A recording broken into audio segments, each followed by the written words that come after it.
Okay, mayong adlaw natong tanan mga kabistag.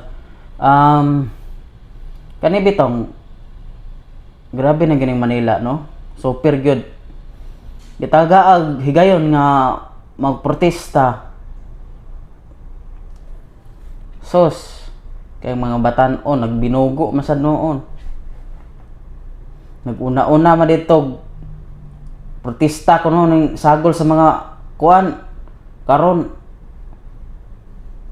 di naman mao pulis may giigo noon gikuan nga bunog gyud nga mga pulis kaluoy sa bisig sa cover gi bunlot ang usa gyud ka pulis luya kay gihapak pagtalikod tarong bago ni na mga batan-on disus di na gyud mabangbang gyud di na gyud mabangbang ning pagkakuan ning mga batan-on sa Manila protesta nga lang pero nang hapak-hapak na ditong mga kuan botilya, sarta giguba tong stoplight. Sus. Dili man nato, dili mao man na mo isulbad nga kuan. Magprotesta ganita. Dili ingon ato, grabe naman sa intention man kayo to. Mga pulis gud.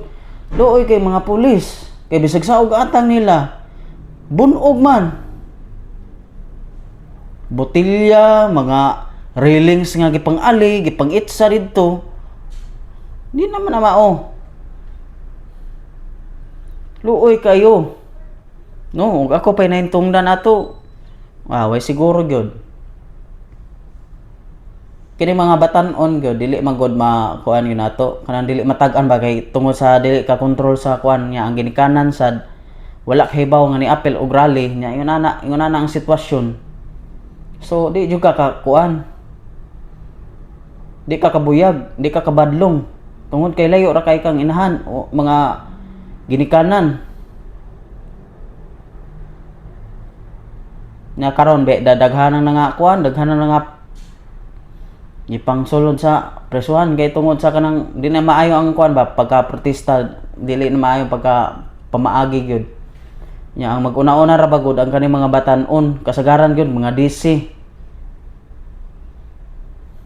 Wala dong kamo dong wala pa gid mo kasabot og unsay protesta dong dili man na ina intentional naman kay to dong no kay bawo mo sa mga pulis gibuhat ang tanan nga dili gid mo ma-resbakan kay mapusilan mo luoy kay mo kay mga bata pa mo wala mo kasabot unsay mga protesta nga gipang kuan ganang gipang tuman ba gitagaan gani higayon gani para makaprotesta mo karon gibinuangan intentional na kayo hang pag kuan ninyo protesta dili naman tuwao dong dili na gyud tumao sa mga pangbatan-on diha una-unaan ninyo nga bata pa kayo mo layo pa kayo mo sa mga kuan karon magprotesta mag-intentional na kayo ang kuan ipanghapak ni botilya sus sinagang sa mga pulis dili naman tumao lahi naman to protesta gani kanang magsagit-sagit ra kada dili lang ka manghon sa og kuan intentional nga pamaagi kay bati kay na inana tawaron kaysa nga bunog di kamo ra pod kamo ra say nga preso kay di man maayo niya yung gibuhat lahi naman na nga kuan lahi naman na nga sige tawagan na protesta nyo ha ibutang nato magprotesta ganita ibutang nato sa kanang lugar gyud kanang pinakakuan gyud ba kay lisod kaayo gyud karon naresbakan mo di nangakuan mo balhog mo presuhan kisa may mo ugkat ninyo inyong mga ginikanan so kay bata pa man mo inyong ginikanan mo maresbakan og taman kay wala ka badlong sa inyo ha